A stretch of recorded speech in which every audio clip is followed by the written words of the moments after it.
Maksud saya program-program Pak Prabowo ini bagus-bagus, tapi ada gap dengan para menterinya, belum lagi gap dengan kepala-kepala daerah, Pak.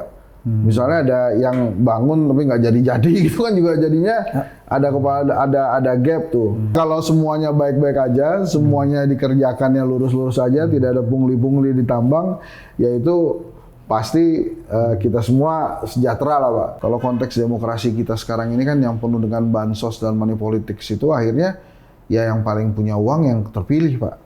Kita bisa aja, Pak, bilang jangan menukarkan suara Anda dengan bansos. Ya susah, Pak. Mereka butuh duit juga, saudara-saudara kita itu. Kalau di politik Indonesia nggak ada yang nggak mungkin, Pak. Jadi begitu Mas Gibran terpilih jadi wakil presiden, Pak, yang saya percaya tidak ada yang tidak mungkin dalam politik Indonesia. Supaya bisa memperbaiki apa saran Bung? Disafal aja, Pak. Ujung-ujungnya ke situ lagi. Berarti menurut Bung banyak menteri yang kira-kira kurang capable?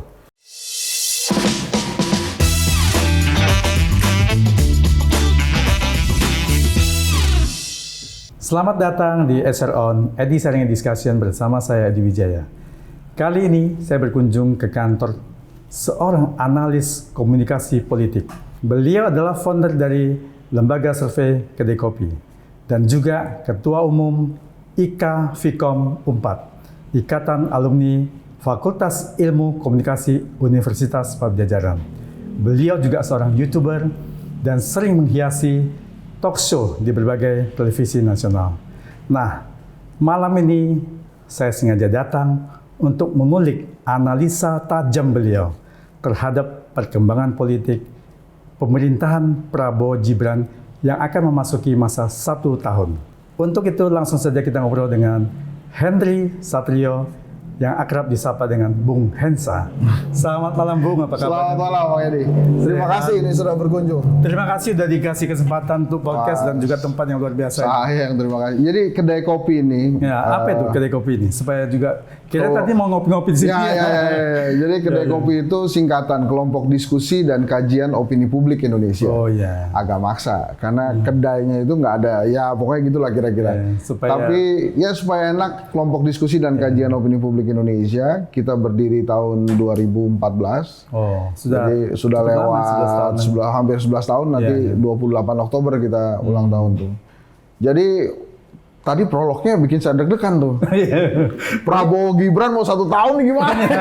Ini analisa tajam dari Bung Hensa seperti apa ini nantinya? Ya, akan seru ya, Pak ya. Jadi sekarang ini aja kan yang paling banyak digaungkan oleh masyarakat pertanyaan kapan reshuffle. Nah itu, padahal kan rencananya Juni habis Lebaran, haji katanya, tapi kok belum ada juga ini. Ini analisa Bung gimana Bung?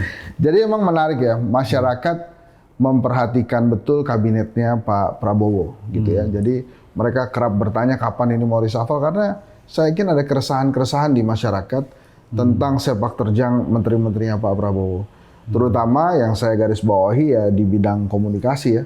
Sering sekali ada blunder-blunder atau penyampaian komunikasi yang membuat masyarakat resah ya. Betul. Misalnya terutama yang terakhir itu ada perdebatan pulau di Sumatera atau Aceh gitu ya. Pulau itu ya. Nah kemudian macam-macam lah, banyak hal yang kerap disampaikan oleh menteri-menteri Pak Prabowo. Dan Pak Prabowo sendiri sebetulnya menilai kabinetnya juga cukup jujur gitu ya. Kemarin pada saat bertemu para pemret kan dia menilainya ini cukup 6 aja dia nilai. Ya pastinya kan dia pengen 7, pengen 8 ya. Ini kan dia objektif tuh bilang begitu. Jadi saya yakin memang sebetulnya dia juga ingin reshuffle.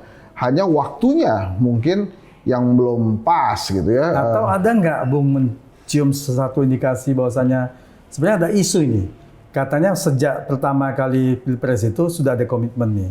Kalau menang jatah menterinya itu Anda 50%, saya ini 50%, saya ini kan Bung yang di Solo ya. Sehingga ini benar nggak nih seperti isu itu?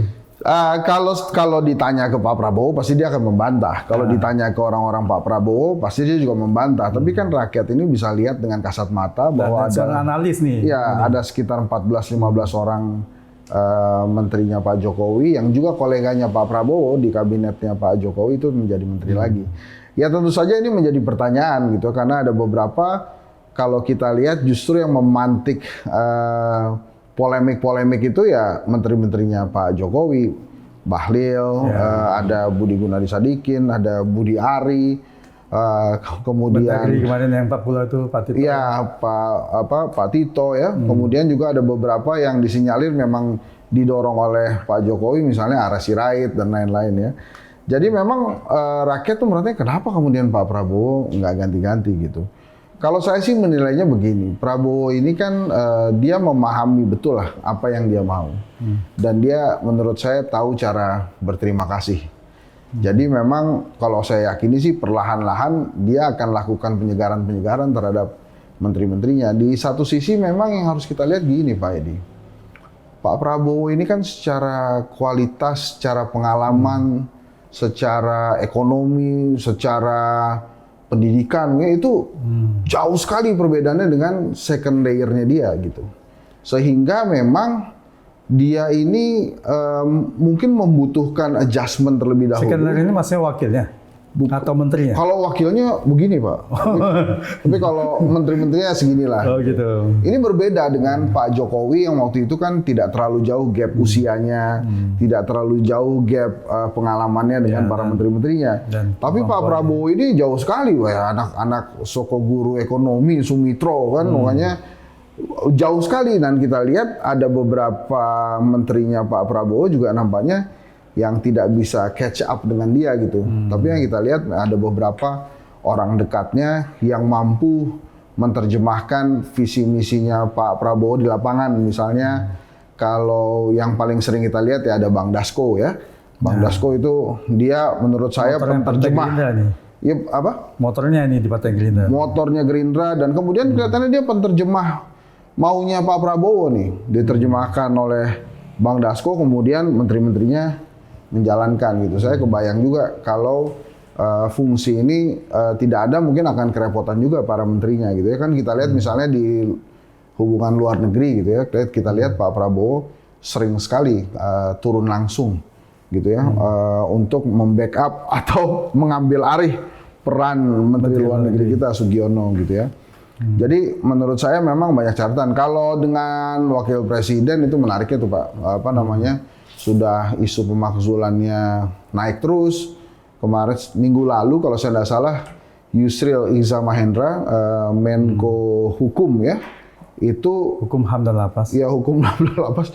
Dia bilang ini Gibran mau ditugaskan di Papua untuk menyelesaikan masalah-masalah di Papua secara langsung. Ini bukan hal baru karena waktu zaman Jokowi, Kiai Ma'ruf juga sempat ditugaskan hal yang sama, 5 hari berkantor di Papua. Tapi begitu dia ditugaskan di berkantor di Papua, ini ada 3 langsung pendapat di publik nih. Yang pertama, ngapain sih kurang kerjaan gitu hasilnya apa yang diharapkan gitu. Kemudian yang kedua, Mas Gibran beruntung karena dikirimnya ke Papua bukan ke IKN. Gitu. Awalnya dulu pernah sempat ke IKN. Iya, terus kemudian yang ketiga ini memang nampaknya Pak Prabowo mau memberikan ujian-ujian langsung ke Mas Gibran. Nah, sementara isu reshuffle ini kan terus naik nih. Para purnawirawan berstatement akan menggeruduk DPR gitu misalnya. Kalau nggak dibahas suratnya itu ya. Nah, ini menarik juga kalau kita bahas pemakzulan nih. Kalau menurut saya sih saat ini DPR yang orang-orang politik itu nunggu momentum aja Pak. Jadi kalau momentumnya pas, ini akan dibahas nih. Jadi seperti ada kuncian-kuncian lah. Apakah itu sesuai konstitusi kita? Kan waktu paketnya itu bareng nih. Nah, ini menariknya. Kalau tentang bisa sendiri bisa Pak. Jadi aturannya ada tuh. Kalau kemudian pelanggaran berat, maka dia bisa dimakzulkan. Tapi itu cara yang lama. Cara yang cepat juga tuh ada 2 sebetulnya. Yang pertama memang Gibrannya diminta mundur aja gitu. Udahlah lu mundur aja lah, ini udah nggak bisa lo ini. Daripada kacau balau. Maksudnya beliaunya mundur sukarela. Mundur sukarela walaupun ada lobby-lobby lah pasti ke bapaknya. Terutama ke pamannya yang udah pernah pasang badan kan. Sampai diturunin tuh jabatannya dari ketua MK. Pasti dari ketua MK tuh. Makanya mungkin itu akan lobby-lobby. Yang ketiga ya bisa jadi cara-cara kontroversial seperti pada saat dia naik jadi wapres.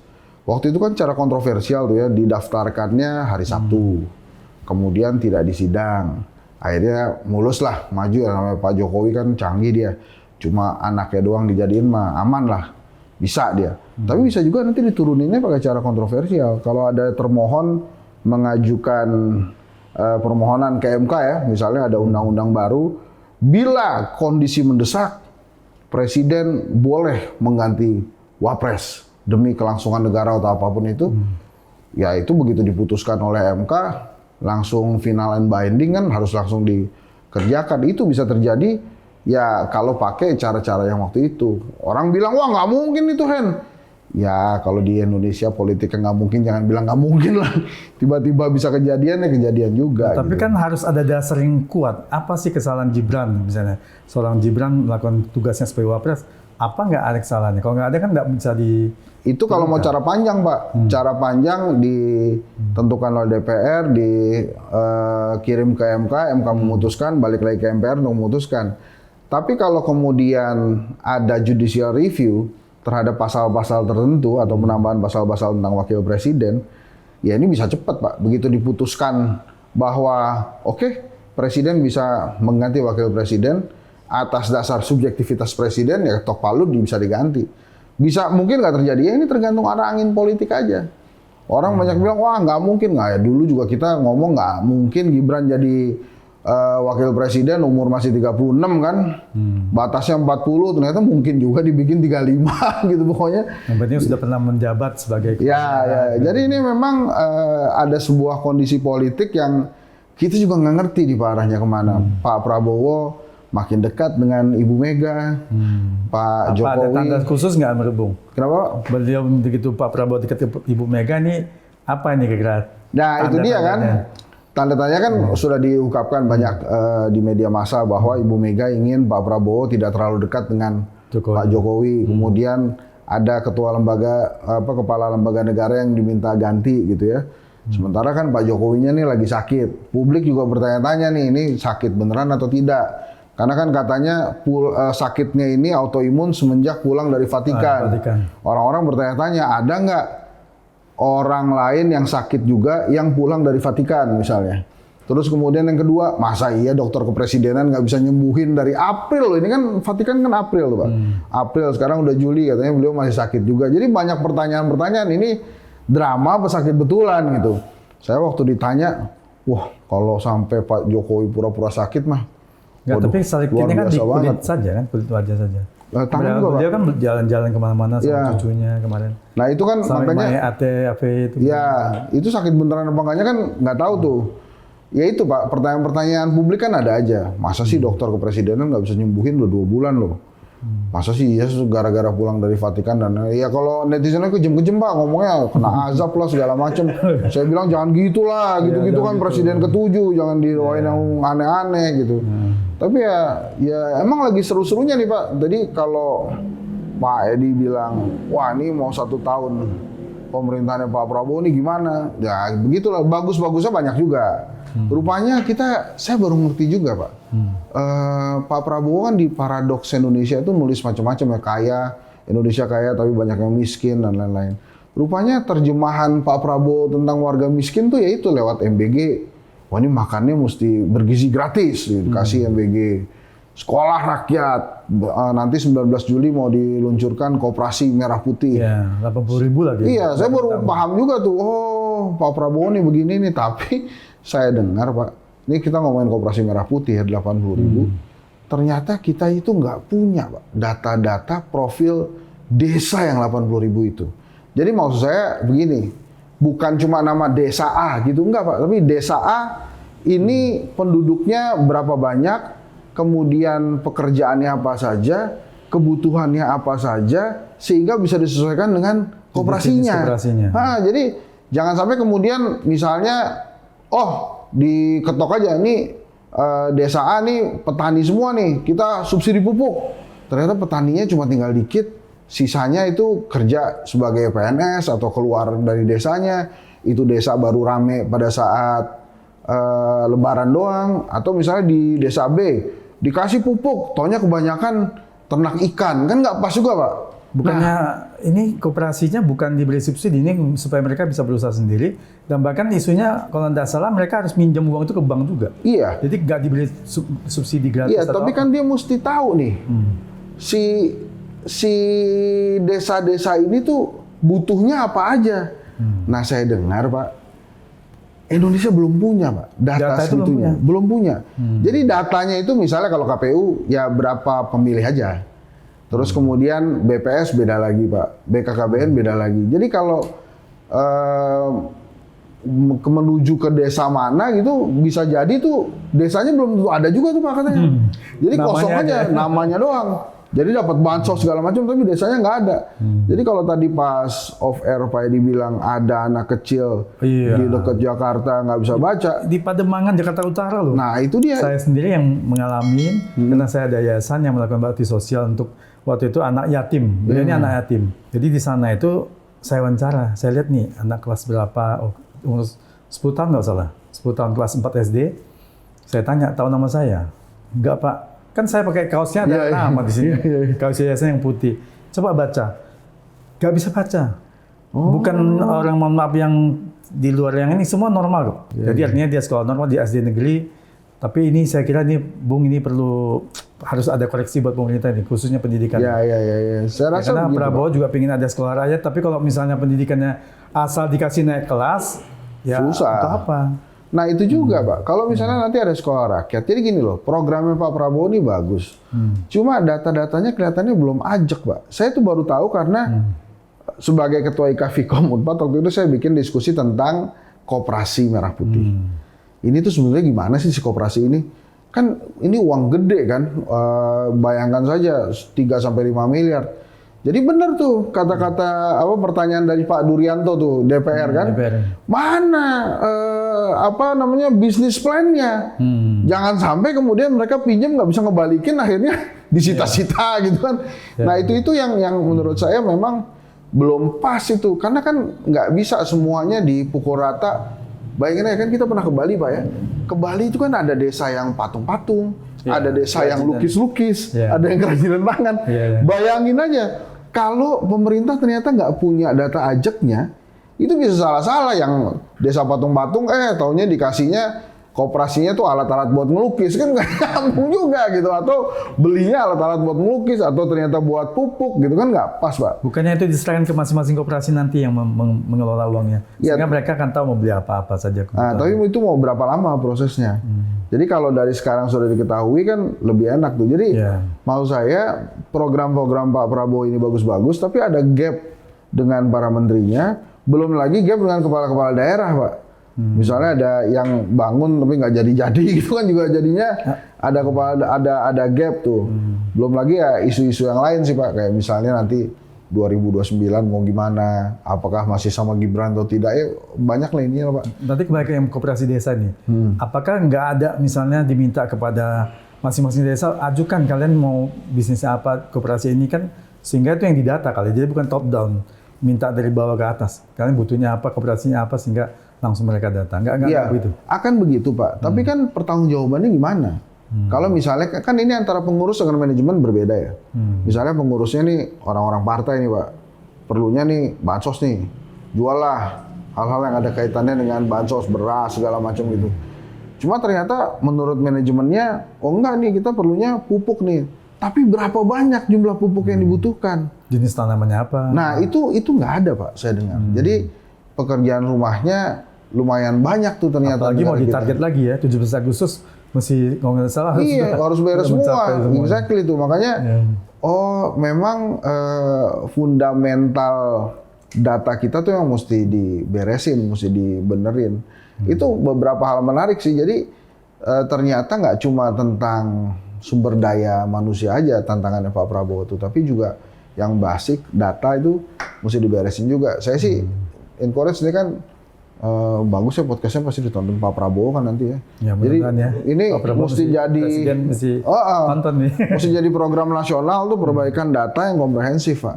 Supaya jadi jelas juga, jangan sampai misalnya kan itu masuk ya, benar tuh bank-bank himbara tuh misalnya seleksi, oh ini ada koperasi B, ini dia kebutuhannya ini. Tapi kan dia nggak tahu tuh nanti di lapangannya akan dibeli atau tidak. Kan begini misalnya Pak, ada desa B, oh kebutuhannya pupuk nih sekarang. Tapi dia nggak tahu kalau pemudanya itu sebentar lagi itu pemuda-pemuda yang produktif, yang nggak mau lagi jadi petani, maunya keluar, kerja di pabrik atau kerja di kota. Nanti kan makin lama siapa yang akan mengerjakan sawah-sawah ini? Jadi banyak pekerjaan rumah yang memang harusnya dibereskan di awal sih. Programnya bagus, cuma datanya ini harus diperkuat memang. Kalau kita bicara data, saya juga kaget. Saya pikir BPS punya, saya pikir juga BKKBN punya, atau Kementerian Pertanian punya, Harusnya Kementerian Desa sendiri harus punya juga dong. Nah, ternyata nggak punya Pak. Harusnya tuh ada profilnya gitu Pak. Kayak misalnya kan, kayak nggak usah gede-gede lah Pak, di RT lah. Di RT kita itu kan kita harus tahu tuh, Betawinya berapa, Islamnya berapa, Kristennya berapa, Katoliknya berapa. Mayoritas profesinya apa. Nah itu, sehingga pada saat 17 Agustus misalnya, ini kita kalau bikin acara ada yang mau ikutan nggak nih?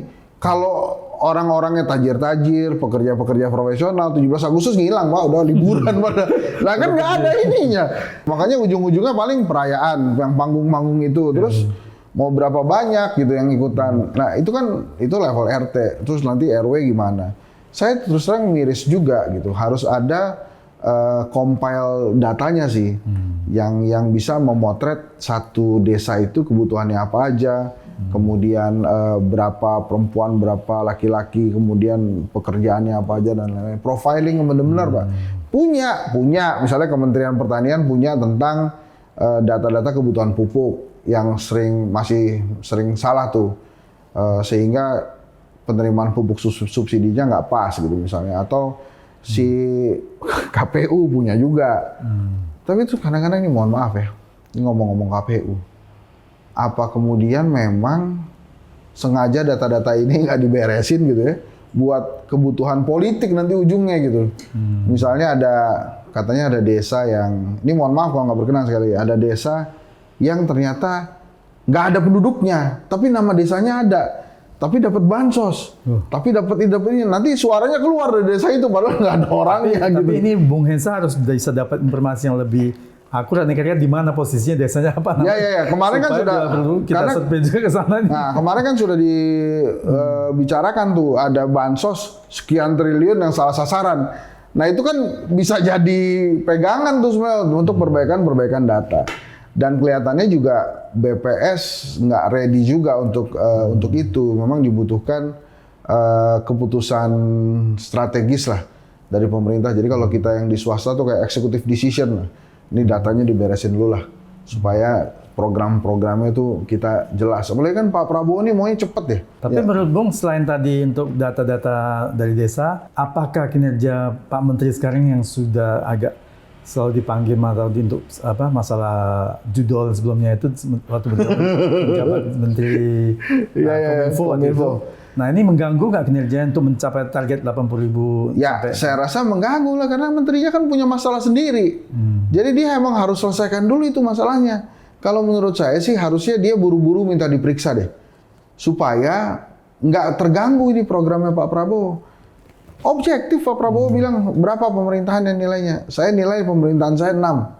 Itu Pak Prabowo yang ngomong. Itu kan sangat objektif gitu. Pastinya kan dia pengen secukupnya aja tuh namanya. Iya, 6 itu ya udah segitu aja. Pokoknya naik kelas lah. Cukup aja. Gitu dia kan pasti pengen naik 7, pengen naik 8, pengen naik 9. Kalau di sepak bola ya pasti kan ada pergantian pemain tuh Pak. Makanya sih saya sih yakin aja walaupun Pak Prabowo berkali-kali ngebela ya. Saya puas dengan kinerja menteri-menteri saya gitu ya. Nah itulah leaders tuh yang bagus tuh. Dia nggak pengen orang-orang lain, orang yang di luar tim itu melihat timnya dia jelek. Yang penting dia tahan dulu aja ya, nanti kalau dia mau ganti ya dia ganti lah. Itu canggih juga Pak Prabowo tuh. Karena memang seorang leader kalau memang jelek ya berarti tanggung jawab beliau juga nih. Tanggung jawab beliau juga gitu. Makanya dia berkali-kali bilang ya, kan 2 kali seingat saya dia bilang waktu sama Pemret yang berenam, terus kemudian di Sarasehan Ekonomi dia bilang ini tanggung jawab saya yang salah. Saya pikir kita kerja, ternyata butuh juga komunikasi. Saya pikir kerja nanti masyarakat yang menilai, ternyata kita butuh juga komunikasi. Dia bilang begitu tuh canggihnya Pak Prabowo, dia tidak berusaha untuk jatuhkan pembantu. ya, jadi nggak ada tuh kata-kata dia yang I want to test my minister gitu. Ada tuh. Gitu-gitu tuh. Nah, dengan beliau sering kunjungan ke luar negeri nih, kan dalam negeri tentunya ada wakil presiden yang melaksanakan tugasnya. Ini kira-kira menurut Bung gimana kinerjanya beliau? Kalau menurut saya sih Wapres memang Wapres atau presiden? Karena kan presiden ke luar negeri. Oh. Selama beliau nggak ada di Indonesia kan berarti diambil alih sama Wapresnya untuk mengawasi. Saya yakin ya Pak ya, saya yakin nih. Setiap kali presiden ke luar negeri, kan diserahkan ke Wapresnya, itu presiden nggak bisa tidur Pak. Ini gimana negara gua ya, dititipin ke Wapres gua nih. Karena memang jauh Pak, kualitasnya jauh. Ini mohon maaf, memang sangat tergantung dari menteri-menterinya Pak Prabowo lah. Kemudian memang layer-layer yang memang dipercaya Pak Prabowo untuk menjaga pemerintahan gitu ya, secara informal. Karena misalnya kayak Bang Dasko kan dia wakil ketua DPR, tapi dia berkali-kali kita lihat selalu ada, bahkan IASG merah aja yang ke BJ kan dia Pak, bukan Pak Wapres tuh, dan berdirinya bareng-bareng Pak Wapres tuh. Kalau menurut saya memang Pak Wapres masih banyak perlu membuktikan ya Pak ya. Sayangnya lingkarannya dia itu tidak mengajarkan the quality of life Pak. Contohnya waktu main sepak bola kan semua kipernya tuh tidak ngajarin bahwa tendangan seperti itu tuh nggak mungkin bisa ngegolin gitu ya. Mungkin gol-gol. Iya, maksudnya kan ditangkap aja apa susahnya sih. Nggak supaya nggak enak nanti nggak gol habis itu. Nah itu menurut saya yang toksik yang harus diterima Gibran. Jadi jangan asal bapak senang lah ya. Iya dong. Kalau itu, bisa ditangkap tangkap aja. Jangan kasih gol ya. Itu 2 kali pakai gitu. Yang satu lagi Marcel. saya juga lihat tuh tendangan golnya. Satu lagi tuh Marcel Pak, yang jadi kiper Marcel Komika tuh. Dipersilakan.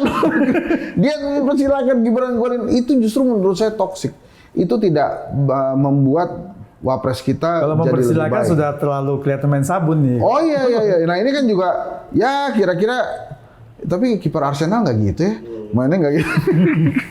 Jadi harusnya gampang banget itu bola, tapi terus kemudian gagal ditangkep kan. Menurut saya sih itu tidak akan membuat seorang Gibran lebih baik ya. Saya nggak tahu ya kalau Gibrannya senang digituin. Tapi kalau saya lihat sih dia ada protesnya juga gitu. Ya, sebenarnya gini sih Pak, tentang Wapres ya. Dia itu sebetulnya harus membuktikan dirinya ke anak-anak muda lainnya. Bukan ke generasi yang lebih senior dari dia. Ya. Kenapa? Karena anak-anak muda ini kan diberikan kesempatan. Kebetulan sekarang diberikan kesempatan adalah Gibran dan anak-anak muda lainnya. Kalau dia gagal, maka anak-anak muda yang belum pernah dapat kesempatan itu tidak akan pernah dapat kesempatan. Image-nya menjadi kurang mampu seolah-olah gitu. Iya, jadi akhirnya nggak mampu, dicap, udahlah lu ntar aja, berproses dulu lah. Apalagi kan banyak sekali pengusaha-pengusaha muda kita yang bikin startup tuh kan gelimpangan juga Pak. Iya, banyak yang ambruk juga. Iya, jadi memang akhirnya kalau Gibran tidak sanggup dan dicap akhirnya mendapatkan rapor jelek ya dari masyarakat, bahkan misalnya di bawah 5, itu yang kasihan justru pemuda-pemuda lain yang belum mendapatkan kesempatan seperti dia. Jadi harusnya Gibran itu dan anak muda lainnya kan wakil ketua MPR kita juga umurnya 26 tahun tuh Pak. Anaknya dari Menteri Andi Supratman Aktas. Itu kalau mereka sampai gagal, harusnya yang marah tuh anak muda lainnya. Jadi bebannya anak-anak muda ini justru ke anak muda lainnya Pak. Kalau sampai gagal dan nggak berhasil, ya mohon maaf ya yang lain juga tidak akan mendapatkan kesempatan yang sama. Atau barangkali kesempatannya belum diberikan kepada Mas Gibran nih untuk membuktikan ke beliau mampu ini. Nah makanya ini dikirim ke Papua ini Pak. Nah ini ke Papua ini tadi sebelum sempat saya tanya, kira-kira tugas yang akan diberikan apa nih? Oh membereskan masalah-masalah di Papua. Macam-macam Pak. Ada HAM, ada tentang masyarakat termasuk tambang juga dan lingkungan kalau saya nggak salah. Ada beberapa tuh. Tapi emang dia belum berangkat nih. Terus yang masalah ini istilahnya apa yang Papua Merdeka ini nggak di... Iya termasuk itu mungkin termasuk itu juga. Termasuk itu juga. Makanya saya bilang ini ya itu tadi kan ada 3 tuh dibilang apa namanya kurang kerjaan gitu ya. Ya emang pengen nyuruh Wapresnya udahlah lu sono aja lah jangan ganggu gue gitu. Atau emang dia ingin memberikan pendidikan yang benar-benar kesempatan gitu ya belajar. Kemudian yang ketiga ya itu ada bilang untung aja lo nggak dikirim ke IKN. Masih bagus di Papua ada orangnya. Ada sumber daya, temennya banyak gitu. IKN sekarang kan juga udah rame nih. Apa rame Pak? IKN. Rame apa ya? ramai kasus kemarin masuk berita-berita kan. Itu kelihatannya Yang banyak dari mana-mana kerja di situ. saya takutnya Kerja itu sampingan IKN maksudnya. emang emang ditargetkan jadi destinasi wisata lah. Karena kalau ada libur panjang kan pemberitaannya IKN penuh gitu Pak. Saya simpang siur tuh Pak. Ada yang mengatakan bahwa rumah susunnya udah jadi. Banyak kantor-kantor pemerintah sudah jadi. Cuma belum rame. Ya kalau dipaksakan ASN ke situ ya udah rame, tapi untuk berapa lama mereka bertahan? Karena kan apapun itu sulit. Saya jujur aja saya belum pernah ke IKN Pak, tapi ya saya dengar kanan kiri lah. Saya dengar kanan kiri katanya memang udah ada. Tapi kan kita sama-sama paham Pak Edi, kota itu tumbuh kalau retailnya tumbuh. Ya masyarakatnya juga mau di sana. Ya selama belum ada retail belum ada, masyarakat Kehidupan sosialnya harus susah. ada dulu kan. Susah. Saya dengar sekolah juga belum ada, jadi ya agak sulit tuh. Kalau sekolahnya ada, masyarakatnya nggak ada ya sama juga ya. Iya ya, tapi minimal sekolahnya gue bisa sekolah di sana gitu. Nah, sekarang kan belum bisa nih. Nah ini malah ada survei dari kalau nggak salah dari Celios ya, kalau nggak salah katanya biaya perawatan untuk gedungnya saja sekarang itu perlu 300 miliar per tahun. Oh iya Pak. Itu besar sekali Pak. Padahal tidak ada produktivitas di sana kan. Iya, hanya untuk perawatan saja. Iya, saya ada teman, bukan teman lah, mahasiswa saya tuh salah satu pemasok equipment di sana, dia udah ngeri Pak masuk Pak. Kenapa? Ya, kalau nggak dibayar gimana? Jadi emang udah agak deg-degan juga. Jadi IKN itu memang problem yang lain lah. Makanya saya setuju juga pemerintah bikin Danantara ya, karena kan dia mengelola revenue atau profitnya BUMN kita. Walaupun masih ada polemik sana-sini, terutama Bank Himbara ya. Tapi ada niat baik lah untuk mengelola keuangan negara ini, walaupun saya dengar kita habis minjem 2.000 triliun ya Pak. Dan bunganya yang besar bunganya, beban bunga kita besar. 2.000 triliun tuh banyak banget Pak ya. Banyak bro.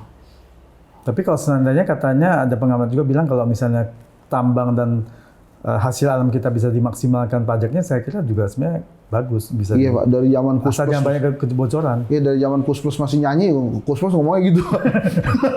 Jadi maksudnya, ya apa? Generalisasi ya gitu ya. Iya, kalau semuanya baik-baik aja, semuanya dikerjakannya lurus-lurus aja, tidak ada pungli-pungli di tambang, yaitu pasti kita semua sejahtera lah Pak.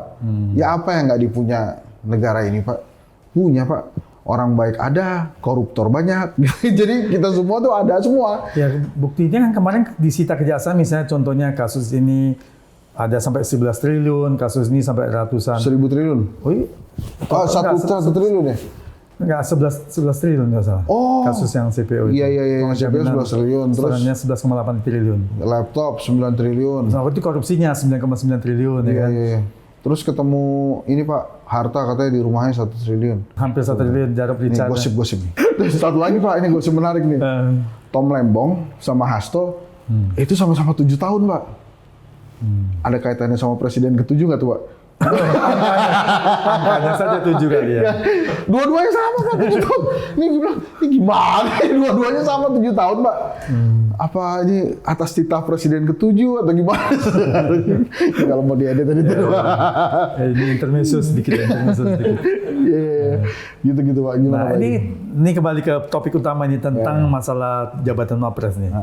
Nah, informasinya ini, Prof. Jimli Asidiki kan sudah memberikan usulan supaya pemilu ke depan tuh, pilpres ke depan tuh boleh memilih presiden saja dan wakil presidennya diajukan oleh presiden terpilih 1 atau 2 orang nanti yang akan dipilih di MPR. Nah, ini kira-kira menurut Bung gimana? Bagus nggak kira-kira? Ya bisa aja kan, itu satu ya. Prof. Jimli kan tetap mengedepankan kalau mas paket boleh. Kalau kemudian kalau presiden aja, wapresnya nanti baru diusulkan setelah jadi boleh gitu ya. Atau mau cara-cara Filipina yang pemilihan presiden sendiri, pemilihan wapres sendiri. Kayak sekarang nih kan akhirnya kejadian tuh berantem tuh berdua tuh. Itu agak kurang bagus kayaknya. Iya, nggak bagus juga.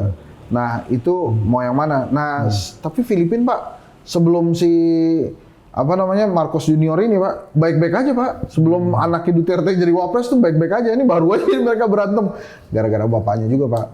Gitu. Nah kalau menurut saya Pak ya, ada baiknya memang kita pilih presiden aja. Kita pilih presiden yang kemudian wapresnya dipilih oleh presiden. Tapi memang beberapa ahli mengatakan bahwa kita harus pilih wakil presiden juga karena ada aturannya bila nanti presiden berhalangan tetap yang akan menggantikan wakil presiden. Tapi kan semuanya itu kalau dalam konteks demokrasi yang baik dan sehat, Pak ya. Kalau konteks demokrasi kita sekarang ini kan yang penuh dengan bansos dan money politics itu akhirnya ya yang paling punya uang yang terpilih, Pak. Kita bisa aja, Pak, bilang jangan menukarkan suara Anda dengan bansos. Jangan menukarkan suara Anda dengan uang. Ya susah, Pak. Mereka butuh duit juga, saudara-saudara kita itu. Itu saya banyak ngobrol-ngobrol itu, Pak, sama pedagang-pedagang itu. Penghasilan mereka, pendapatan mereka sama, penghasilannya berkurang. Jadi misalnya pendapatan mereka 100.000, tadinya bisa bawa 80.000, sekarang tinggal bisa bawa 40.000 karena harga bahan bakunya naik. Nah itu kan begitu dikasih bansos 50.000, 100.000 diambil, Pak. Terus kita orang Indonesia tuh nggak enakan lagi kan? Kalau udah ambil nggak enakan. Udah ngasih nih nggak enak juga gua. Sesuai gitu. pesan apa yang mau dipesan gitu ya? Iya, jadi ya Lakukan ya. udahlah kita pilih aja gitu kan. Jadi Tapi mungkin perlu nggak diedukasi masyarakat kita supaya mereka lebih aware dan pintar. Kalau kasih gue ambil tapi belum tentu gue nyoblos nih. susah, Pak. Supaya itu diberikan semacam pemahaman seperti itu. Orang Indonesia tuh baik-baik, Pak. Baik-baik benernya. Terus gampang lupa, terus mudah memaafkan gitu-gitu deh. Jadi emang ini kita negara yang luar biasa emang dibuat oleh Tuhan yang Maha Kuasa nih. Emang benar-benar ini surganya dunia tuh adanya di Indonesia lah. Bayangin aja, Pak, kita suku bangsa ribuan, Pak. Jadi satu negara bisa, Pak. Ya akur toleransinya bagus. Akur, Ya. kita bisa ngobrol begini, yang lain belum tentu, Pak, bisa. Jadi emang ya, canggih lah. Kan ada buku tuh, Pak. Bukan karena ada Pancasila kita dasar negara Oh kita. itu ya, Pancasila, Pak. Luar biasa. Luar biasa. Itu oke banget lah. Pancasila kan ada buku, Pak. Saya lupa. Tapi dia bilang begini. Salah satu dosa terbesar Amerika Serikat adalah mengekspor demokrasi ke negara-negara yang belum siap. Nah ini salah satunya menurut saya sih Indonesia. Karena one man one vote pada saat pendidikan yang nggak sama, Pak. Itu gimana? Misalnya si anak yang di Pademangan itu usianya 17 tahun, baca masih AIO gitu ya, dibandingkan dengan kelasnya di Wijaya, kelasnya Henry Satrio gitu ya. Ya kan harusnya nggak sama, Pak. Tapi kalau demokrasi ya sama, Pak. Ya, satu suara gitu. Nah itu gimana tuh ngadepin yang kayak gitu? Dan juga apalagi mayoritas masih lebih banyak yang Iya masih banyak di bawah, Pak. Kalau kata Rocky tuh IQ-nya masih 80-an. kan gitu, saya nggak tahu tuh penelitiannya dari mana. Tapi kalau itu terjadi kan bagaimana kita mau berdemokrasi sehat, Pak? Nggak bisa dibandingkan dengan Amerika Serikat atau di negara-negara yang memang sudah bagus pendidikannya. ya, Nah kita nih, merata. ya masalahnya begini-begini aja. Kemarin banyak yang mengatakan pemilu dan pilkada paling brutal oleh, ya ini yang ngomong para pesertanya gitu, para pelakunya di jalan ya. Ya itulah yang akan kita hadapi terus-menerus pada saat pendidikan Indonesia ini tidak ditingkatkan kualitasnya. Makanya saya senang tuh Pak Prabowo bikin sekolah rakyat gitu ya, supaya pendidikannya naik. Apakah kemudian MBG yang bisa meningkatkan gizi kita membuat IQ kita naik, ya itu ya mudah-mudahan aja. Tapi memang sulit pada saat 60% rakyat kita sebetulnya belum siap untuk berdemokrasi. Tapi demokrasi sudah kita pilih. Nah, dengan begitu kan bonus demografi kita menurut Bung gimana, Bung? Karena kan menuju 2045 ini kan katanya mau menuju Indonesia Emas. Itulah Pak. Bonus demografi kita tinggi, tapi kalau kualitasnya tidak barengin dengan skill yang bagus, karakter yang bagus, wah ini agak bahaya juga, riskan ini seperti ini. Bahaya banget Pak. Ini sekarang aja kan ada fenomena brain rot tuh, yang membuat orang, masyarakat tuh lebih males baca in-depth gitu ya. Maunya yang singkat-singkat aja. Judulnya aja, ada videonya, yang begitu gitu. Nah, brain rot ini kalau diteruskan sampai 2045 kan makin parah Pak. Udah gitu, ini mohon maaf ya, menurut saya tidak ada usaha untuk mencegah brain rot itu terjadi, malah mengikuti Pak. Itu karena bukan karena perkembangan teknologi sekarang yang digital yang seperti itu memang. Nah, menggiring orang lebih mudah. Termasuk AI yang tadinya segala macam nggak perlu mikir lagi dia. Nah, mau itu apa tinggal nanya aja kan. Ya itu selesai kan, itu. Apakah itu sesuai dengan 2045? Gitu. Misalnya saya kemarin ngobrol dengan beberapa teman agensi saya, dia bilang, wah mau nggak mau ya kita ngikutin karena keinginan pasarnya ya begitu. Dulu kita bisa cerita pakai cara-cara testimoni, ya sekarang nggak bisa. Sekarang ya singkat-singkat aja to the point terus jadi gitu. Nah kan hal-hal seperti itu kan menurut saya juga nggak pas ya dan nggak bagus, Pak. Nah, apakah fenomena brain rot ini bisa diatasi oleh pemerintah atau tidak? Ya semuanya tergantung pemerintah. Kalau kemudian pemerintah nyerah dan ngikutin ya, udahlah emang maunya Gen Z ini ya pendek-pendek, ya udah kita kasih pesan yang pendek-pendek, ya nggak jadi juga, Pak. Nggak bisa baca dengan dalam kan, kita nggak bisa ngejelasin misalnya menurut Henry Satrio momentum politik adalah hal yang bisa mempengaruhi naik atau turunnya karir politik seseorang. Variabelnya ada leadership transformasional, ada modal sosial, ada pengalaman bisnis. Masa udah gitu aja kan mesti banyak dijelasin yang lain tuh sampai ketemu bisa menghasilkan momentum politik gitu. Nah ini momentum politik kebetulan nih yang tadi. Itu dia buku saya tuh. Nah ini Bung Hensa kasih saya buku Momentum. Nah itu dia. Karir politik dan aktivitas media sosial. Nah. Ini disertasi Disertasi S3, Pak. Oh luar biasa. S3, nah itu makanya. Ini juga kalau mau mendapat bukunya bisa langsung Ini kontak udah ke buku langka ini. Jadi buku langka. Ini dijual di Gramedia. Ada, Pak, di Gramedia ada di beberapa itu. Jangan lupa penonton setia SRO nih. Kalau perlu buku ini silakan cari di Gramedia. Iya. Karena pemikirannya beliau ini sangat tajam, analisa politiknya luar biasa. Nah, ini Pak, saya terusin lagi tentang brain rot, Pak ya. Bapak tahu alien kan? Alien. Alien itu, saya tuh sempat gini Pak, punya teori. Alien itu sebetulnya manusia yang datang dari masa depan ke sini, Pak. Oh ini jadi main dengan apa waktu ya? Enggak, ini aja nih. Karena kan begini Pak ya, alien itu kan kepalanya gede, Pak. Karena otaknya yang dipakai. Tangan kakinya kan kecil tuh, badannya juga kecil. Karena nggak pernah gerak, Pak. Sekarang itu kan udah mulai begitu. Kita mau bakso. Dulu kan kita jalan cari bakso. Sekarang cek, baksonya datang. Mau apalagi minuman cek, ini datang. Mau kemana gitu, taksinya datang. Jadi tuh saya sempet itu SMA loh, Pak.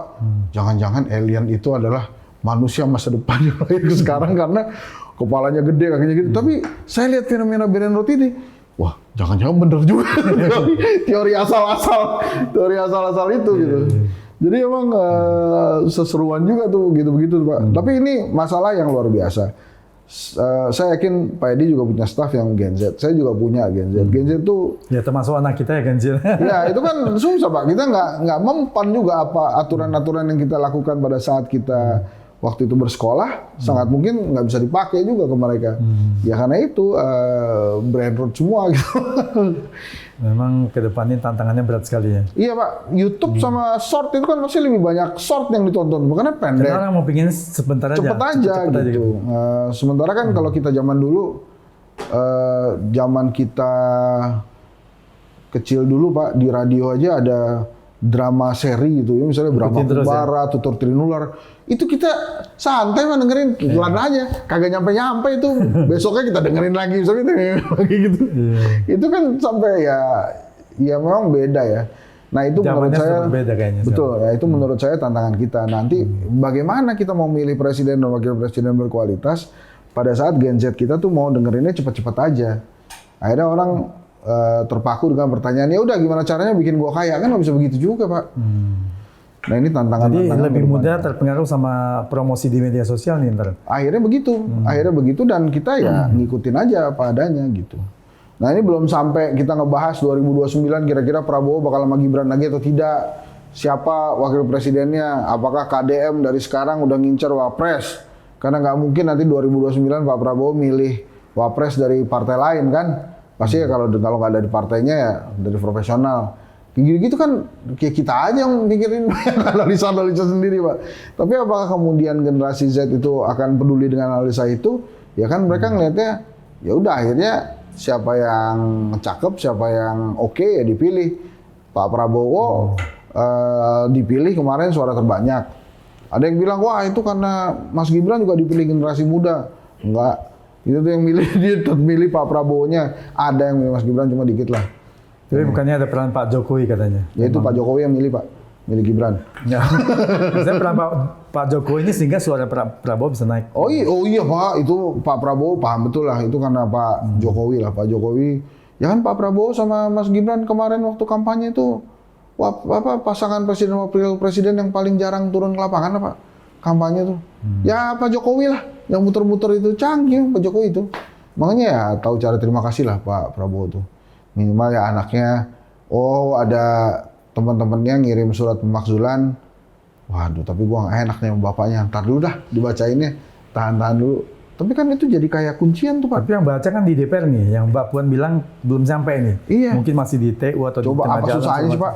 Apa susahnya Gibran minta Masih apa? numpuk katanya, masih numpuk itu. Gampang lah itu, Puan bilang, itu mana suratnya Gibran tuh? Ya, emang surat Gibran banyak kan, dapat satu Tapi gitu. kan tunggu giliran katanya, mesti antri. Tadi kelihatannya Pak, emang ditahan Pak. Supaya kalau ada momentum-momentum sekaligus buat daya tawar-menawar. Nih kalau Gibran lucu-lucu nih, bapaknya lucu-lucu, gue bacain nih. Tapi bukannya begini Bung Hensa. Kalau seandainya katakanlah ya, terjadi pergantian Wapres. Nanti kan pada berebut nih, dari mana ini yang mau jadikan Wapres nih? Kan pada ribut lagi nih. Ya, ada dua Pak. Yang pertama, nggak pakai Wapres kayak zamannya Habibie. Ya, kan nggak pakai Wapres tuh. Atau yang kedua, dipilih yang profesional Pak. Dipilih yang dari profesional. partai? Yang nggak dari partai kan banyak bagus-bagus Pak. Sri Mulyani, Amran Sulaiman, Henry Satrio juga nggak dari partai Pak. Bisa juga daftar di daftar. Mulai sekarang boleh daftar. Oh iya, udah saya udah daftar ke malaikat Pak. Lagi dibawa sekarang. Kali aja ditulis, ntar jadi nasib juga kayak Mas Gibran. Kalau di politik Indonesia nggak ada yang nggak mungkin Pak. Jadi begitu Mas Gibran terpilih jadi wakil presiden Pak, yang saya percaya tidak ada yang tidak mungkin dalam politik Indonesia. Kalau dulu kan kita memperkirakan, wah ini Soeharto sampai seumur hidupnya, enggak juga, ternyata lengser juga. Bung Karno juga begitu. Gibran nggak mungkin, masih 36 tahun, umurnya belum cukup jadi Pak. Jadi udahlah kita percaya aja apa yang ditulis. Tapi ini tentang kepuasan publik nih ya. Nah ya. Nah, survei Litbang Kompas ini memberikan angka 81% Ya. buat Presiden Prabowo dan Wapres Gibran. Tapi kebalikannya, menurut UGM dan Selius ini agak kontra dengan yang tadi itu. Karena menurut Bung gimana? Kedai kopi kasih 72 kalau nggak salah ya. 72 atau tinggi juga ya? 74, lumayan. Tapi memang di awal-awal ini Pak ada kepercayaan ke Pak Prabowo Pak untuk membuat hal-hal baiknya Pak Jokowi diteruskan, hal-hal baru ini ditumbuhkan oleh Pak Prabowo. Biasa Pak, waktu zamannya Pak Jokowi, Pak SBY baru-baru juga kepuasannya itu tinggi karena plus ada harapan juga. Semoga lebih baik lagi. Harapan rakyat ke pemerintahan itu tuh di kedai kopi di atas 80-an% tuh. Jadi memang karena ada harapan itu tinggi. Tapi ini Pak, yang dilihat di semua pemerintahan itu presiden Pak, bukan wakil presiden. Bukan menteri-menteri juga. Jadi kalau yang berhasil ya berhasil presiden. Kalau gagal, gagal presiden gitu. Jadi ya kolateral aja nih Mas Wapres sama menteri-menterinya. Jadi yang kita lihat memang Pak Prabowo-nya dan masyarakat percaya. Waktu Pak Prabowo pidato di awal-awal kan Pak, tentang apa namanya, bagaimana dia bicara tentang paradoks Indonesia itu, kan luar biasa. Seorang Prabowo lahir kaya Pak, tapi dia bicara nggak bener nih, Indonesia yang kaya cuma masih ada pengayuh beca usia 70-an masih mengarik beca. Itu kan, itu saya waktu dengar Pak Prabowo ngomong itu Pak, merinding tuh Pak. Ini bisa kok Pak Prabowo yang ngomong, yang menurut saya dia datang dari elit Pak. Harusnya kan begitu-begitu tuh Pak Jokowi tuh yang ngomong, yang dianggapnya datang memang dari silkernya rakyat gitu. Cuma hal itu nggak pernah diomongin sama Pak Jokowi, justru Pak Prabowo yang ngomong. Nah saat itu saya yakin masyarakat naik tuh harapannya kepada Pak Prabowo karena dia menerjemahkan bahwa harusnya Indonesia tuh lebih baik dari yang sekarang. Nah itu terbukti sih, memang program-programnya menurut saya semuanya itu program-program buat rakyat tuh ya. Nah, apakah ini memang program tadi itu termasuk tadi pertama mungkin MBG ya buat kesehatan dulu, buat IQ-nya supaya sehat dulu ya untuk anak sekolah. Nah terus yang tadi koperasi itu kan kalau memang benar-benar bisa dijalankan dengan baik. Canggih Pak itu. Kan masuk ekonomi kerakyatan itu langsung hidup. Canggih Pak. Itu Barcelona tuh koperasi tuh Pak. Barcelona tuh. Terus kemudian ada beberapa negara juga Barcelona koperasi. Saya disetelin di film ini Pak, Xi Jinping Pak. Xi Jinping itu ini kaitannya sama koperasi Pak ya. Ini balik lagi ke data. Dia berhasil mengurangi kemiskinan di China hingga 50% lebih Pak. Jutaan orang menjadi lebih baik ekonominya. Itu karena data-datanya diperbaiki Pak. Jadi menurut saya kalau Koperasi Merah Putih ini dijalankan, data-datanya juga disempurnakan, mudah-mudahan Indonesia menjadi negara yang lebih baik tuh dari Artinya sekarang. bisa dikelola dan dioptimalkan dengan benar-benar dan tepat, itu malah bagus buat ekonomi kerakyatan. Betul Pak, betul Pak. Dan menurut Danantara Bung gimana? Karena Danantara ini juga kan ada yang persepsinya, wah jangan-jangan nanti jadi ladang korupsi.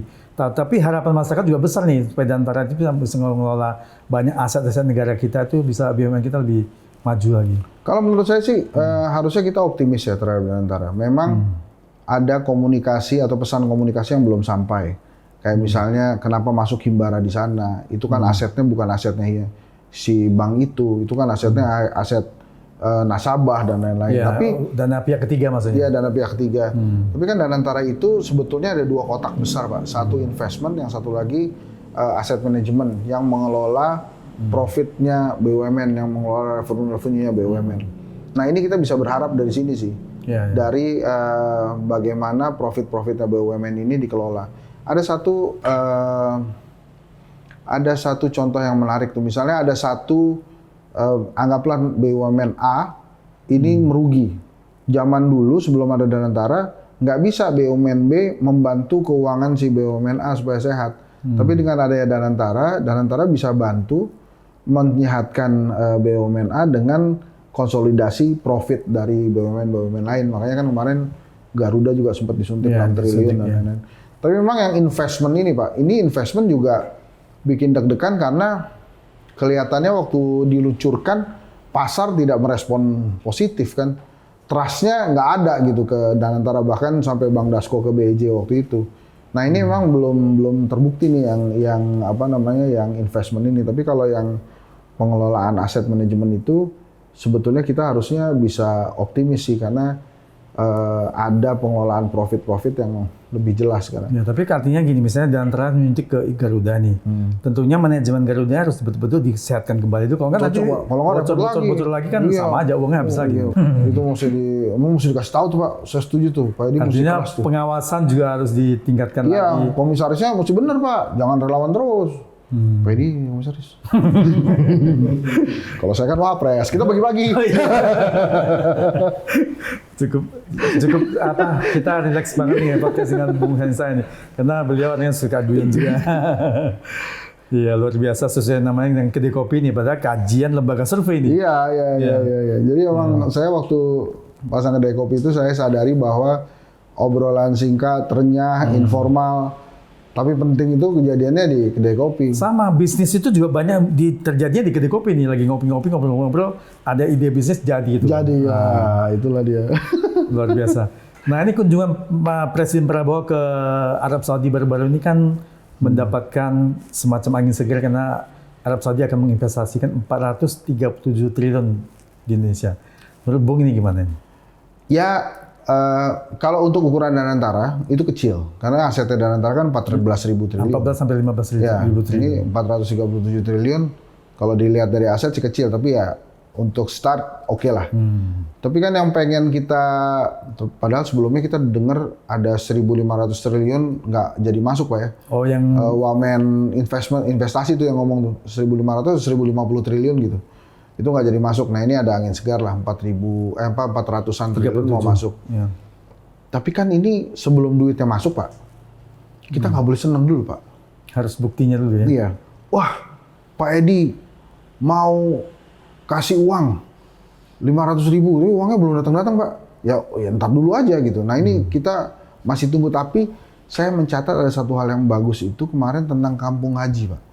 Kampung haji itu kita tuh bertahun-tahun, udah puluhan tahun lah ya, kita ngirim selalu aja masalah gitu. Mudah-mudahan nih ada kampung haji ini, mudah-mudahan nggak jadi masalah. Tapi ya itu saya, Pak Edi mungkin pernah dengar saya usul, kita itu kan umat Islam itu haji itu wajibnya cuma sekali Pak.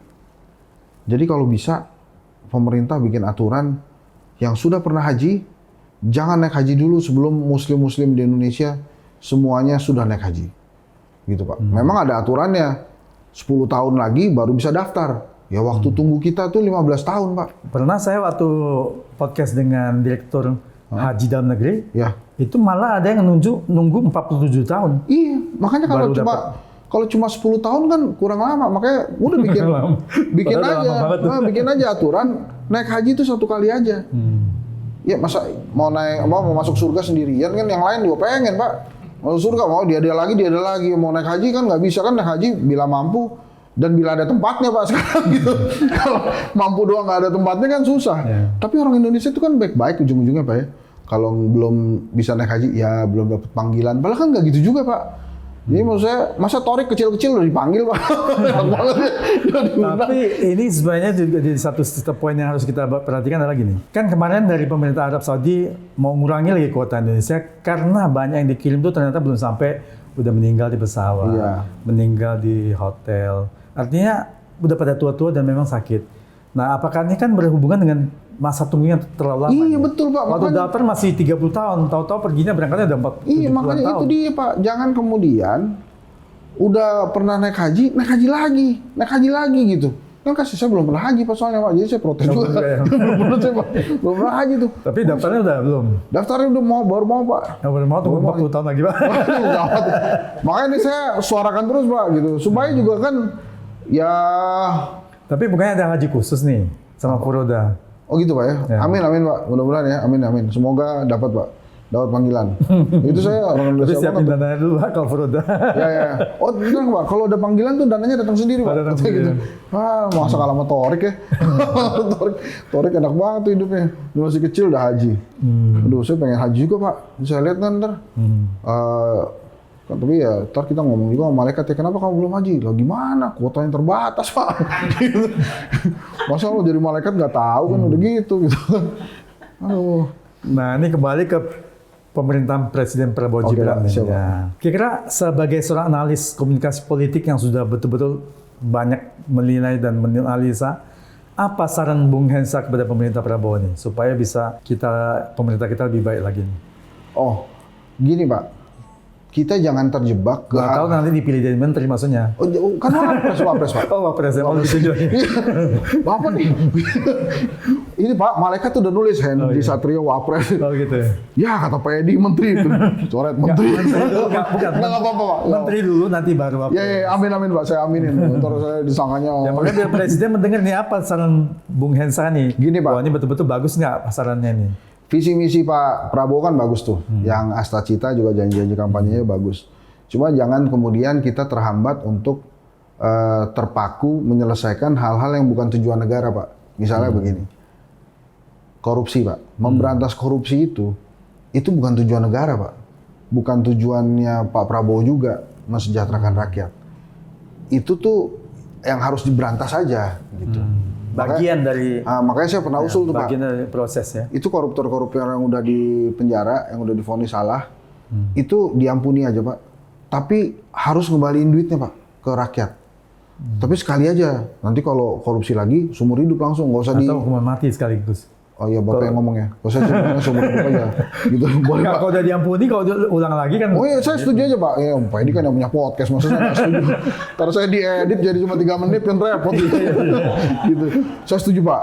Jadi menurut saya kan negara ini lagi butuh uang. Udah si koruptor-koruptor yang udah di penjara itu dibebasin, tapi semuanya harus kembaliin yang dikorupsi. Kasih semua ke negara. Tapi sekali aja. Kalau nanti korupsi lagi, ya langsung seumur hidup atau hukuman mati. Yang baru mau korupsi, itu pasti yakin pada takut tuh Pak. Karena kan, waduh, ntar rugi dong, gimana? belum sempat korupsi, udah kena hukuman mati. Iya, udah kena hukuman mati kan kasihan juga tuh. Jadi saya bilang, enggak kasihan. Jadi menurut saya, udah digituin aja. Nah, balik lagi ke pertanyaan Bapak, itu tadi menurut saya. Jangan terpaku sama pemberantasan korupsi. Udahlah, dimintain aja itu duit-duitnya lumayan buat negara kan. Kemudian yang kedua, menurut saya, kalau Pak Prabowo mau reshuffle aja. Ini kan ibaratnya Pak, jangan kayak Arsenal Pak. Jangan tinggi sungkan-sungkan. terus tiba-tiba nggak pernah juara Pak. Udah berapa kali peringkat 2 aja. Itu karena pergantian pemainnya ragu-ragu Pak. Gitu ya terus Pak. Beda sama Liverpool Pak juara gitu. Nah ini jangan sampai kayak gitu. Maksud saya kalau Pak Prabowo mau reshuffle aja. Pasti rakyat dukung. Kalau masalah terima kasih sama Pak Jokowi ya sedikit-sedikit lah dikuranginnya gitu. Memang kalau ada menteri-menteri yang nggak bagus, ya nggak bagus. Kalau misalnya ada kontroversi, emang diganti aja. Jadi itu. Kemudian menurut saya yang paling penting yang ketiga Pak ya. Saya setuju Pak Prabowo menjalankan asta citanya itu dengan baik. Jadi yang sekarang-sekarang ini MBG Pak, kan Pak Prabowo pernah bilang keberhasilannya 99,9% karena ada beberapa yang masih keracunan. Itu harus segera ditangani karena bila ada satu nyawa saja Pak yang wafat karena MBG ini amit-amit Pak ya, itu jeleknya sepanjang masa Pak. Itu akan diingat, itu terlalu banyak. Jadi menurut saya yang keracunan-keracunan itu harus segera diperbaiki oleh Pak Prabowo supaya tidak ada lagi keracunan. Terus yang terakhir, data itu tadi Pak. Diperkuat data, perbaikan data ini sebagai sebuah kebijakan presiden. Itu kan akan dipakai nanti seterusnya Pak. Mungkin selama ini kita nggak terlalu peduli data Pak ya, karena kita mikirnya kan matematika itu susah Pak ya. Jadi, wah ini pasti data ini ngejelimet lah. Karena data itu kan harus betul-betul dibuat, dianalisa, disurvei dan butuh waktu yang lama dan biaya yang besar biasanya. Betul Pak. Kalau untuk mau dapatkan data yang akurat. Iya, tapi ya itulah datanya yang harusnya kita punya. Sebetulnya itu tinggal dikonsolidasi deh Pak. Bukan tinggal dikonsolidasi, mungkin konsolidasi plus-plus lah ya. Kan BKKBN punya Pak. Itu data-data berapa yang di vasektomi, berapa yang pakai pil, berapa yang pakai kondom, berapa yang pakai apa namanya, spiral tuh ada semua, digabungin sama datanya Mentan, digabungin sama datanya Mensos, sama BPS. Udah Pak, taruh di pulau terpencil. Pokoknya kalau belum selesai itu data nggak boleh keluar tuh kepala-kepalanya. Oh, pulau terpencil yang ada hiunya kalau Prabowo tuh. Itu nggak boleh. Koruptor tadi. Iya. Nggak, maksud saya supaya mereka ngeberesin data tuh bener Pak. Jadi saya kaget juga sih. Wah kok nggak ada ya, padahal kan kebijakan-kebijakan itu kalau datanya benar itu pasti akan tepat sasaran. Xi Jinping tuh sudah membuktikan itu Pak. Ya kita boleh lah belajar dari China yang berhasil ya. Iya, belajar yang berhasil. Tadi gitu, kembali ke yang poin pertama tadi itu, Bung Hensa. Koruptor. Nah, koruptor itu. Nah, ini kan ada rencana seperti yang Bung Hensa pengen kan mengampuni ini koruptor. Nah, ini tentang teks amnesti 3 ini. Kaitannya sama nggak dengan yang Bung Hensa maksudkan tadi itu dengan itu teks amnesti itu menurut saya azas keadilannya kecil itu Pak. Kecil. Itu kan banyak uang-uang yang mungkin bisa diberikan masuk yang hasil korupsi. Nah, ini gua kasih lu masuk nih. Sama kan tadi tujuannya Bung Hensa kan mengampuni. Iya, tapi kenapa harus di amnesti Pak? Teks itu dimintain aja Pak. Diminta-mintain, harus bayar aja gitu. Karena teks amnesti yang ke-1, ke-2 kan juga nggak terlalu banyak kan rencananya ada mau ke-3 ini. Iya, makanya kan ke-1, ke-2 juga nggak terlalu berhasil kalau saya nggak salah Pak ya. Tapi teks rasionya nggak naik soalnya. Iya, nggak naik teks rasionya. Tapi ini karena orang pajak yang minta Pak, saya dukung. Harus laksanakan teks amnesti ketiga. Ngeri Pak orang pajak Pak. Jadi kita harus dukung Pak orang pajak. Pajak, bea cukai Pak. Oke, setuju. Kalau bea cukai kan sekarang udah diganti sama tentara nih. Mungkin bisa lebih tegas dan dalam memberantas. Itu nanti jadi badan penerimaan negara Pak. Penunjuk itu bisa di-cut nggak? Bisa di-cut dulu Pak. Tapi mudah-mudahan lah. Negara ini kan lagi butuh uang. Jadi menurut saya juga teman-teman di pajak itu kan kerjanya udah bagus-bagus. Lebih bagus lagi kalau kemudian orang-orang yang tajir-tajir itu yang memang pajaknya banyak-banyak itu lebih disasar lah ketimbang orang-orang kecil kan. Jadi biar dapetnya lebih banyak Pak dan nggak capek gitu. Ya, semoga bisa sukses dipakai buat pembangunan negara ya. Iya, karena memang pajak dan bea cukai ini kan tulang punggung penghasilan kita nih Pak. Pajak, iya emang pajak bea cukai kan dibandingkan profit BUMN aja masih gedean pajak sama bea cukai Pak. Ya, karena kan BUMN kita banyak yang merugi soalnya.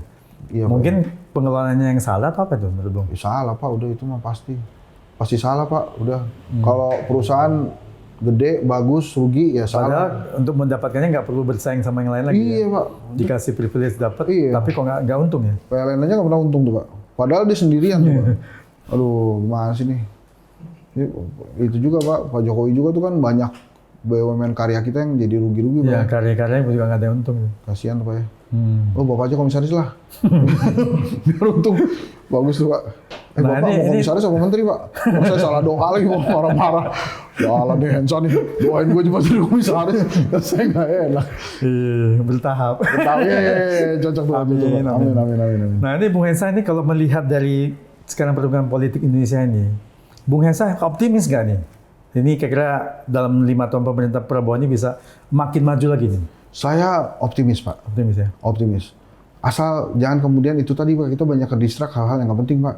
koruptor misalnya tadi itu korupsi, udahlah. Makanya sekarang Prabowo udah gencer nih berantas korupsi. Bagus Pak, berantas aja Aparat udah. penegak hukum, terutama sekarang kejaksaan yang mendapatkan raport yang sangat bagus nih. Hakim-hakim dinaikin kan ini bagus. Jadi saya harus optimis Pak memang. Gitu. Supaya memang ya kita kan nggak punya pilihan lain Pak. Emangnya kita punya pilihan lain selain mendoakan Pak Prabowo sukses jadi presiden dan program-program berhasil. Kan kita sudah memilih 5 tahun beliau akan jalan, ya kita nggak punya pilihan lain. Jadi ya tolong kita harus dorong dan dukung pemerintahan presiden. Walaupun kalau kata Kompas itu kan pertumbuhan ekonomi kita adalah pertumbuhan ekonomi yang menyengsarakan Pak. Jadi katanya yang kelas bawah mau naik ke menengah nggak jadi. Kelas yang tadinya mau naik ke kelas menengah, yang udah semi menengah, nggak jadi juga. Yang menengah mau jadi kaya, nggak jadi. Pertumbuhan ekonomi kita minus terus, turun. Kemarin. Bukannya memang ini ada pengaruh dari resesi global nih? Kondisi ekonomi global juga lagi tidak baik-baik saja misalnya. Iya, tidak ada baik-baik aja Pak. Tapi kan memang awal-awalnya fundamental ekonomi kita bagus. Fundamental ekonomi kita baik. Nah itu harusnya bisa bisa dirasakan juga ke rakyat kecil Pak. Seperti yang tadi tuh kan penghasilan 100 ya jangan jadi berkurang karena bahan bakunya naik gitu kan. Jadi ya begitu kadang-kadang saya juga aneh juga Pak. Kalau ditulis kata data apa ya? Jadi misalnya begini Pak. Wah, yang nonton konser penuh terus tuh. Banyak kata siapa? Ekonomi kita jelek. Nah kata data itu karena ada substitusi kebutuhan Pak. Jadi oke, mereka nonton konser tapi buntutnya pas liburan mereka nggak liburan. Gitu. Jadi ya dipakai aja buat nonton konser, buat happy-happy, tapi kemudian hal-hal lain yang membuat mereka lebih santai itu akhirnya mereka tidak bisa lakukan itu. Jadi kalau dikatakan global, iya memang resesi global, tapi apa Pak yang harus dilakukan rakyat kita ini? Kan pemerintah belum pernah ngomong, pemerintah kerap bicara tentang data aja, inflasi, deflasi dan lain-lain, tapi ada dong tips buat kita semua. Kita mesti gimana nih menghadapi resesi global ini? Itu kan belum pernah Pak disampaikan. Jadi Bang salah satu permasalahannya Pak Prabowo sekarang menurut saya sih emang komunikasi yang sudah Pak Prabowo kerap sampaikan itu. Nah ini kan belum pernah ada nih yang menjelaskan, rakyat ini lagi resesi global nih. Gue minta tolong ya, misalnya nabung, belanja yang penting-penting, jangan lupa rekreasi, gitu-gitu. Rekreasi cari yang murah meriah gitu ya, di alam. Nah ini pemerintah meresponnya dengan, wah nanti rakyat panik kalau disampaikan hal seperti itu. Kayak negara ini mau gimana aja. Tapi kan perlu Pak disampaikan hal-hal seperti itu. Jadi kita juga bisa siap-siap kan. Kan nggak semua rakyat punya dolar Pak, nggak semua rakyat punya emas. Gitu. Tapi kalau yang nggak punya ini mesti gimana? Tapi saya kira program pemerintah tadi koperasi itu sudah satu hal yang tepat. Karena ekonomi kerakyatan kalau betul-betul berjalan, itu cakep banget Pak, cakep banget. Kuat fondasi ekonomi. Saya juga yakin tuh koperasi itu harus bisa jalan dan bagus. Masalahnya memang citra koperasi kita ini juga mesti dibenerin nih Pak. Satu misalnya koperasi simpan pinjam, banyak pinjamnya sama simpannya, gitu kan. Terus kemudian belum lagi koperasi-koperasi yang gagal-gagal tuh Pak, yang bawa uang rakyat itu kan juga susah juga. Jadi, tapi saya setuju sama Pak Edi. Ini kalau berhasil si koperasi merah putih, saya yakin ekonomi kita juga membaik. Dan kuat, nggak ada pengaruh sama resesi global. Ya, asal itu tadi diperkuat juga datanya sehingga pas itu. Karena produktivitas pertanian kita misalnya dikonsumsi oleh masyarakat kita yang hampir 280 juta itu aja udah bisa berputar-putar, udah kuat, udah bagus ya. Betul Pak. Cocok, kita nggak terpengaruh sama luar negeri sebenarnya. Iya, cocok Pak. Saya setuju lah Pak. Nah, Bung kan latar belakangnya kan di ilmu komunikasi nih. Nah, kira-kira ilmu Bung ini disarankan ke pemerintah apa yang harus dilakukan oleh pemerintah supaya komunikasi itu bisa lebih baik lagi? Ya, jadi harus ada perbaikan yang signifikan di komunikasi pemerintah ke publik. Pak Prabowo sih sudah pernah menyampaikan itu bahwa komunikasi harus diperbaiki. Artinya jangan ada hal-hal yang belum pasti diputuskan kemudian sudah dikeluarkan di publik sehingga publik jadi kacau, jadi panik Pak. Misalnya isu gas 3 kg, terus pulau Aceh Sumatera, belum lagi tentang ada penghasilan sekian juta lebih pinter dari yang lain dan gitu-gitulah. Jadi mau saya komunikasi-komunikasi terhadap publik ini memang harus diperbaiki, termasuk hal-hal yang tadi ya, tips-tips. Ini kondisi negara lagi begini, apa yang harus kita lakukan, impact-nya perang Israel, Iran ini apalagi terus kemudian impact yang Donald Trump bilang 32% plus 10%, ya, BRICS itu apa gitu.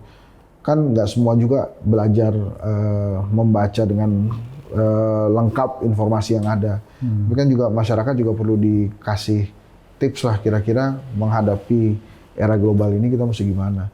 Nah, menurut saya sampai hari ini Pak Prabowo masih sendirian. Dia masih sendirian menyampaikan hal itu. Layer-layernya masih tertinggal nih. Nah, mudah-mudahan di sisa waktu ini yang masih 4 tahun belakangan, ya Pak Prabowo dan pemerintahnya bisa memperbaiki itu. Gitu. Supaya bisa memperbaiki apa saran Bung? Disafal aja Pak. Ujung-ujungnya ke situ lagi. Berarti menurut Bung banyak menteri yang kira-kira kurang capable? Iya Pak, kan tadi saya sudah jelaskan memang banyak menteri yang masih belum bisa menerjemahkan visi misinya Pak Prabowo. Makanya tadi saya untuk katakan mewujudkan cita tadi ya. Iya, untung ada Dasko, makanya UUD itu kan untung ada Bang Dasko itu menurut saya sih jadi hal yang makin lama makin relevan gitu. Iya ya, misalnya itu tadi lah IHSG turun, Dasko yang bergerak itu kan mestinya kan menteri-menteri ekonominya Pak Prabowo ya. Ya itulah. Tapi kan nanti menjadi fungsi yang tidak tepat karena kan beliau di DPR. Iya, itu dia Pak, makanya saya katakan harus ada reshuffle supaya gap-nya Pak Prabowo dengan menteri-menterinya ini tidak terlalu jauh gitu Pak. Yang termasuk juga publik melihat pada saat Presiden Prabowo mau berangkat ke luar negeri kan ngobrolnya beliau dengan Pak Dasko, di sampingnya ada Pak Wapres lagi kan. Ya kemarin bertiga tuh ya, ngobrol bertiga tuh kan. Ya begitu mungkin percayanya begitu Pak Presiden. Memang setiap presiden ada gayanya lah Pak. Ya, ada caranya juga, ada stylenya juga. Ya, apapun itu Bung ya kita harapkan supaya Presiden Prabowo dan pemerintahannya ini semua menterinya bisa betul-betul optimal mewujudkan Indonesia yang lebih makmur. Dan yang paling penting itu Pak, di dalam ilmu leadership itu ada teori yang mengatakan kalau memang tidak mampu lebih baik mundur Pak. Jadi ada beberapa leaders kita ini dia merasa mampu tapi orang lain mengatakan sebaliknya Pak. Nah ini harusnya beliau lebih banyak ngobrol lah, lebih banyak minum kopi lah supaya tahu gitu ya. Karena kan tujuannya ke depan adalah Indonesia yang lebih baik gitu, bukan apakah dia terus menjadi menteri atau menjadi wapres terus-terusan gitu ya. Kalau memang lebih baik buat Indonesia dia mundur ya mundur aja kan, pasti akan dicatat oleh negara dengan baik gitu ya, sikap gentleman seorang gitu. Tapi kesempatan udah hilang nih ke depannya kan. Oh iya, tapi kan udah pernah Pak. Kan dari ini. Itu foto nggak hilang kok Pak, masih ada tuh foto kalau di ini, nomor 1, nomor 2, nomor 3 gitu Pak. Iya. Tapi kita coba lihat apa yang terbaik buat Indonesia ya ke depannya. Siap. Terima kasih Bung Hensa atas waktunya Baik. dan tempat yang luar biasa ini di Lembaga Survei Kedai Kopi ya. Iya, terima kasih Pak. Ya. Terima kasih. Terima kasih banyak.